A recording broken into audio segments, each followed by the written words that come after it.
Yo, what's the word, man? It's definitely Cloud Chaser TV, man. We back up in this thing again. You dig? Let's get to it. Yo, it's definitely Cloud Chaser TV, man. We back up in this thing again. You dig? Hey, man, we got some news to report. When it comes down to Champ, Champ coming on the platform. You basically going to address some things we had said in the live yesterday. Update us on what he got going on in the future as well. Right now, I think it's a few people in the building. Go ahead and share this live. Let's get this live out there. Share it to your social medias. Put a hashtag. Let them know what we're talking about. But let's get straight to it, Champ. Like, what's the word? We also got Yeah, I'm Angie on good, the man. platform too, man. Shout out Angie. What up? Angie, what's the Yes. word? What's good? Yo, what's good with it, Champ? Talk to us, bro. Yeah, man. So yeah, I reached out to you because I was looking at that live you and Angie did with Mac Main. I Mm-hmm. was driving. I was driving from Houston to Texas not too long ago, and I was like, I wasn't feeling like a lot of stuff you were saying, bro. Just to keep it real with you, man. Like, cause I feel like you didn't really listen to everything I was saying in that interview No, on I Back. didn't. I didn't see the whole interview. I didn't. I admitted that even on the live. I was letting people know. I just heard a few of the clips and was trying to Right. just put everything together, like piece it together. What was Right. one And thing that you heard that you wanted to clear up with Chuck that he said that you didn't like? so Chuck said that. I don't remember it verbatim, but it was in the light of Champ sitting in that chair did not increase math subscribers. It was something to that effect, right? And my thing was Right. like, did this nigga watch the whole shit? I said, because I never said that. I never No, said me sitting in the chair. Hold on, Chuck. I never said me sitting in the chair increased his viewership and his subscribers. I clearly said when Esso said that him sitting in the chair did that, I said, well, yeah, not me. I'm never taking no accountability for that because me sitting in that chair did not increase subscribers. I said, but me getting the guests on the show definitely has something to do with it because motherfucker ain't gonna make no money if they ain't got good guests. That was the one thing that I seen you say that I was like, nah, Chuck need to go do his homework. yeah, no, I think like maybe it was a little scrambled because I thought I was talking about because I know exactly what part you're talking about, and I thought I was referencing what Esso had said on him bringing up the subs and stuff like that. But it was more so like with you, Esso, and like just the way he was framing it. I was like, well, we even spoke about like the marketing dollars, like bringing in what do you call it? Sponsors? Advertisers, yeah, Sponsors, yeah. sponsors, yeah, sponsors. And I was And just that's saying that, another thing I like, want to talk about too. But go ahead, I'm listening. right. I want to So I say was, something about that too. so I was more so thinking, like, you know what, Mav Ben has sponsors. He even had the BT thing going on, as well as like even the guys before you was saying that the man was making money. So it ain't like he not making money, and Wait, whatever what you he mean Ben agreed, has sponsors? Wait, hold on, Chuck. You named one sponsor, bro. right? You named one sponsor, and that wasn't even a sponsor. That was more so them hiring us to go out there and do that, right? That wasn't so much a sponsor. That was like, yo, we want y'all to come out here and do a job, right? Sponsor is like saying, okay, we're gonna fund a lot of different things that has to deal with your platform, correct? Like So Ciroc or yeah, like a liquor brand or something, right? I'll give you a perfect example. One of my good friends at work at Duce, right? Um, came to the shop one time. This is before I got on the show, but this is a good friend of mine that I knew prior to me going on the show. And Mav had the nigga waiting there for almost 2.5 hours, you heard? For a sponsorship situation, right? Never showed up. He showed up, but it was wild late. Mav showed up wild late. And then Mav was demanding money from Duce Cognac. Duce Cognac is 50 million times bigger than my expert opinion, bro. You don't go to some a brand that's willing to give you liquor and say, hey, I want you to put this on your show, because I like the show, we fuck with it on this side or whatever, and then demand money out of them when they're a bigger brand than you. You curate a relationship with them first. You understand what I'm saying? And yeah. So then you saying it that can go into another. they wanted Huh? they wanted to do something with him, but not pay him off top. Yeah, because he wasn't even there yet. It was more so like, yo, we're gonna do this for the love, right? But it's still a sponsorship because Deuce is saying we back this. If their brand is in your shop or in your location, they're saying we believe in this company. In my expert opinion, we love what they're doing. Just show Deuce in this area, right? And he fucked it up. He dropped the bag. Same thing with a water company. A water company was willing to do something. He fucked that up too. You understand what I'm saying? So that's why you don't see, if you've been following the trajectory of Math Show over the years, there's never been a solid brand or solid sponsorships and placement of items in there unless it's something he wants to do that he's directly getting paid for. And that's why you see him always shouting out the hat companies, and he get these packages in the mail of different clothes and stuff like that, because they sending him absorbent amounts of fucking clothes so he wears them, but he's not getting paid for that shit. And sponsorships are more than just hats, clothes, product placement. Do you think that it is the responsibility of, unless you're going to be paid as a partner, do you believe that it's the responsibility of the cast members to seek out the sponsors? Or do you think there needs to be a middleman, like maybe an agent, a manager, a talent agency dealing with the business part of it, not the actual cast members or the talent themselves? Because if the cast has to bring in sponsorships, then you should be paid as a partner, not paid from Math. Like, I don't know. That's like where my mind was going. So then you become a partner now within the business. Right. So now you saying that at this time makes me think of like the fact that I was actively seeking sponsorships as well as other people that were there. You know, like shout out to Chastity Cox, one of the biggest PRs in the game. She was actively doing the same thing. And that was kind of her role as well as a publicist for him. But the thing was, my personal problem was like, you asked me to do this, and me doing this is based upon if I get paid or not. So that means you no longer, in essence, you no longer want to pay me to right. You want to be work. in partnership with you now, right? Now it's somewhat. You want to be in partnership, but it's more so I don't have to pay you out of my pocket, right? I'd rather have you get paid from a sponsorship that you brought in contrast to me having to come out my pocket and pay you every time you come here and work, which I'm not jacking that, because I don't work for the sponsorship. I work for you. Yeah, that's unfair. Right. You understand? That's unfair. It shouldn't be your. It shouldn't like, be your how does it like? So just just following up, for the people who didn't watch the interview, like what was the conclusion? Like what was the issue? Like the main issue why it caused the separation? Like was it the money? Was it the, No, I said it. I said it on a few times. Like it was because I didn't get paid for that specific interview, and some people, again, like with me and Queenzflip was going back and forth. Some people say, yo, that's petty. Like, you should have stayed on board. But, like, again, people wasn't behind the scenes with me. They didn't know all of the shit that I was doing. Whether it came to personal safety, managing the shop, making sure guests got on board, whatever. I was willing to do it. And even though I was getting paid pennies to the dollar, I still stayed on board because I knew how big the platform was. And I knew how much help he actually needed. So,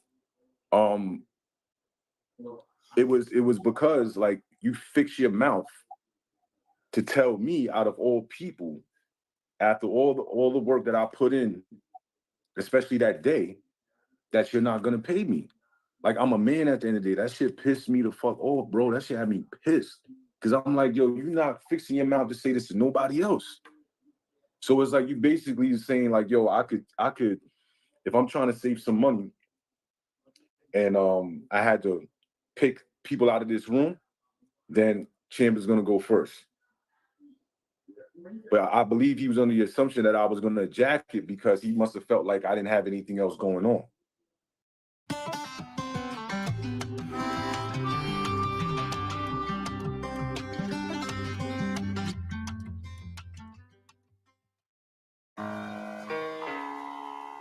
Allow me to reintroduce myself. My name is...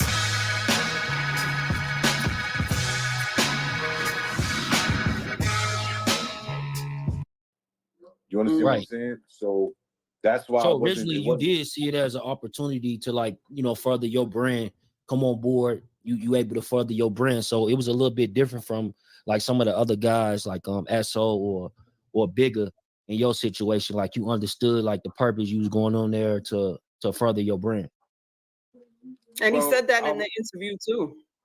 Yeah, absolutely. I mean, the thing is, I was invited there, right? That I don't know if people really understand this, but I didn't ask to come on Math Show. I never asked him. I never said, yo, I want to be a part of this platform. This shit is so dope. No. We were connected by a mutual person we know. And when me and him finally met in person, he was like, yo, you should come by the shop. I was like, all right, cool. Not knowing all the little fucking nuances that was going on in the shop when I first walked in there. The tension with Heineken and SO and Math and Space Ghost over here and Bigger feeling the way he feel. I didn't know none of that shit was going on, but I could see visually that something is off in that motherfucker. You know what I'm saying? But I sat there, I said, all right, cool. Let me see what the vibes is. Let me see how me and Boy connect or whatever. And then he invited me back again. And then he invited me back again. It's not like I ran down on him and said, yo, man, please put me on your show. Because you got to understand the dynamics of what was happening at the time. Math about to lose 2 more people. 2 more people leave. After they leave, now it's like, damn, Math, you lost Misfit, you lost Knowledge. Now you lost Heineken and Esso. But now here comes Champ, not knowing all of this bullshit is going on behind the scenes. And it's like, oh, son just got out of the joint. He got the magazine shit popping. This nigga's, he's outside. Everybody knows who he is behind the scenes, not publicly like that. I need to get him in here so people could see like, nah, look, there's always people ready to be on deck to sit in the chair. You understand what I'm saying? Like, that's how I look at it in retrospect. It's like, it was like a chess move, essentially. And yes, another thing is this.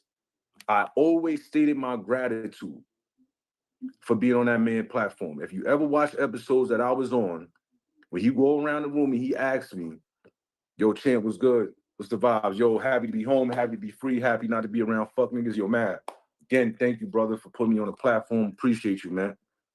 All the time. If he ever helped me with something, I vocally and publicly stated that shit. You understand what I'm saying?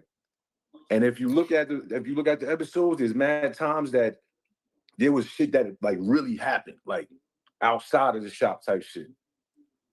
Nigga never been told, yo, good looking, bro. Good looking for holding that down. Good looking. Ain't never been none of that.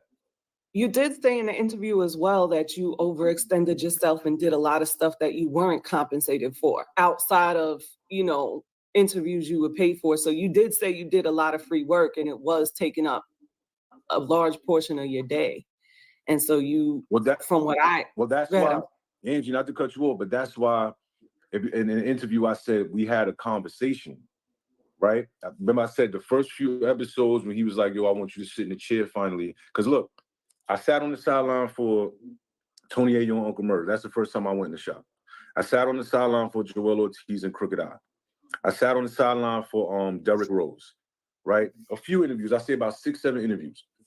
And then he finally said, yo, I want you to come sit, because I guess he was watching me and stuff like that. So initially, like I said, I was volunteering. I was there. He kept asking me to come back. I see shit is off. So me being the person I am, I jump up, yo, this shit need to be swept. This shit look crazy. Yo, this shit need to be knocked, I wasn't asked to do that. I voluntarily did that because he invited me into his place of business. So I guess him watching that, it evolved. And it's something that I kind of set the standard with, like, yo, boy, gonna do what he need to do one way or another. Yeah. But then it got to a point where I was like, yo, when I brought Albie Al the first time, that's the first guest I ever brought to the show. And that's when he asked me to sit in the chair because I brought him to the show. It turned into like, yo, bro, I've been around, you know what I'm saying? It's been a few weeks now. You know what I mean? What we doing? You know what I mean? Yeah. Champ, what you think about this number for now? You know what I'm saying? Appreciate you being here and stuff like that. All right, cool. Yeah, I'll work with that for now, but we're going to revisit this conversation. Yeah, no doubt. Definitely. That's how that went. From an outsider looking in, when I hear that, I think that there needs to be like a middleman that deals with that instead of math directly having these conversations with people. You know how Joe Button got his Ian? There needs to be maybe math like a business, like an actual like person that deals with the numbers, the contracts, the business. So it's not so much like two homeboys just talking about numbers and shaking on it. Maybe it needs to be a little bit more, professional with it. So, and then he probably may need to step aside and let somebody else in the forefront. But y'all did agree on the number though, right? Y'all did agree on the number. Let's be clear. Y'all did agree on that number, right? Yeah, we agreed on that number at the inception. And then, but at the inception of everything. Yeah. So it's like, I told him, as time progresses, you know what I'm saying? You see what I'm doing? Let's revisit that. You know what I'm saying? Let's revisit that, because I know damn well what I was getting paid wasn't what everybody else was.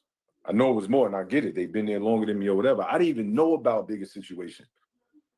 Like, I didn't even know Bigger was going through what he was going through. You know what I'm saying? But as time progressed and I was doing more, taking on more responsibilities that I was being asked to do by this time, kind of looking around, I'm like my nigga, what's up? Gotta revisit the conversation. Gotta revisit that combo again. Exactly. Even with the music shit, with the beats and all that. You know what I'm saying? I used to be in the studio with this man. You can see it all on my page. I got videos galore of me in the studio with him 10, 12 hours at a time. Oh, so you was helping out with the music too, the music part of bro. math. You was helping out with that too. So let me ask you this though, like far as, so we got like, if somebody give you, okay, this the number, and you say, look, that's cool for right now, we're going to revisit it. Was it like a time frame? Is it because you said that you rung certain gas? Because I was looking I did watch the Queenzflip interview, and Queenzflip was saying how maybe you was using, like, hey, you want to go on Math Hoffa? And they like, shit, hell yeah, it's a big ass platform. Yeah, I want to go on Math Hoffa. It wasn't necessarily you being behind bringing that gas. It was just you co-signing like Math Hoffa, you want to come up there. Like, what's your thoughts on that? Because I seen you address it a little bit on Queenzflip. As far as guests are concerned? Yeah, like bringing guests. Like, because Queenzflip was saying like how if you say, hey, you go to, let's just say 21 Savage, you say, hey, 21 Savage, you want to go on Math Hoffa? You like, yeah, I heard of Math Hoffa. You with Math Hoffa? You like, yeah, I can get you on there. And he like, all right, cool, let's set it up. Versus like you using Math name to even get that guest. Why did no one tell drivers about this new rule? All right, if you're currently insured, you drive less than 50 miles a day, and you live in the qualified zip code, you can get an extremely high discount. Additionally, if you have no tickets, you have not received a ticket in 3 years, you could get even more discounts. But do you think your auto insurance company will tell you that? Well, I don't think so. Now, hey, listen to this. When Kelsey, a good friend of mine. Let me tell you something. My pitch to people when I see them, even when I was on the show, was for the most part the magazine, right? Because I have a separate form of content that I produce, that I was producing prior to me being on the show. So when I would approach people, it would be like, yo, a lot of times they recognize me from the show already, right? Now, with me pulling up on them, it's like, yo, what's good? How you? Da da da da. Yo, I'm good, champ. Da da. How's everything going? I'm straight. Yo, you should come do an interview.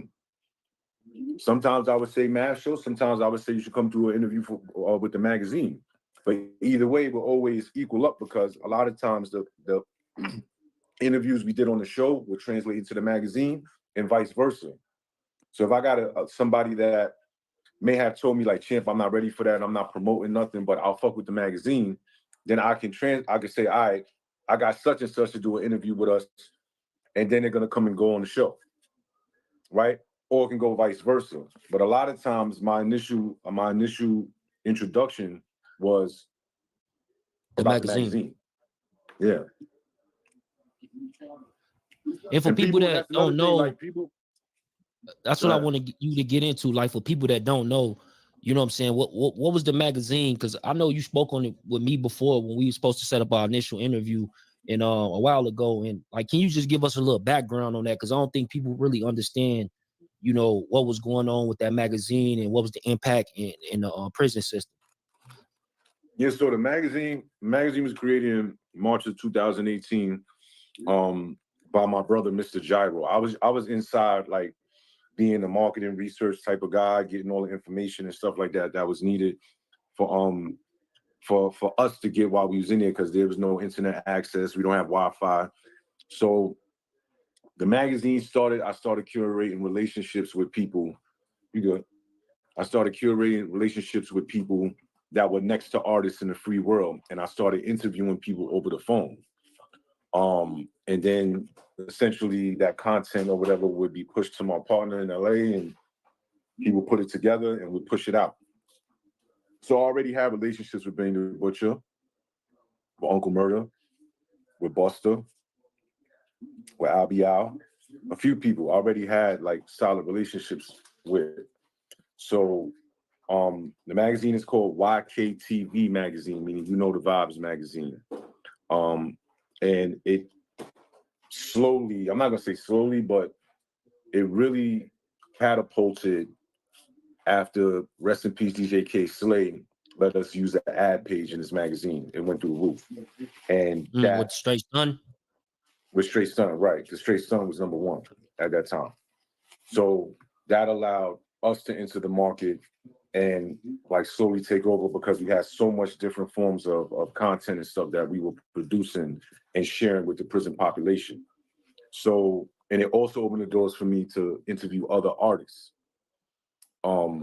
Because you'll have Uncle Murdo or somebody saying, yeah, I just did this magazine, it's popping, da da da da.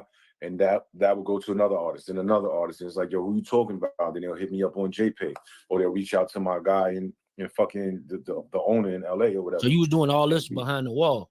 In prison, my nigga. In prison. You can ask Bobby Shmurda. You can ask Robbie Rebel. Salute to you. You can ask all these people. Yes, salute for that. And rest in peace, K Slay. Yes, rest in peace, K Slay.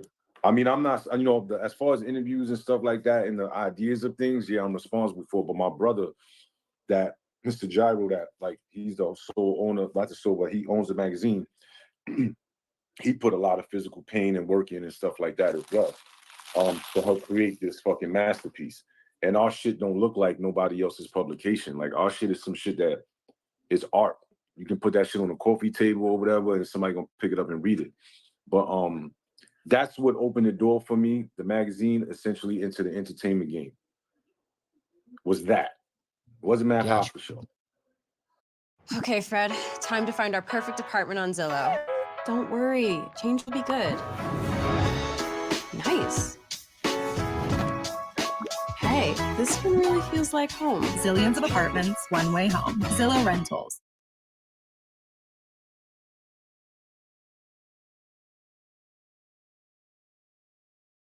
Tech and AI have the potential to bring the blind and low vision community into the fold.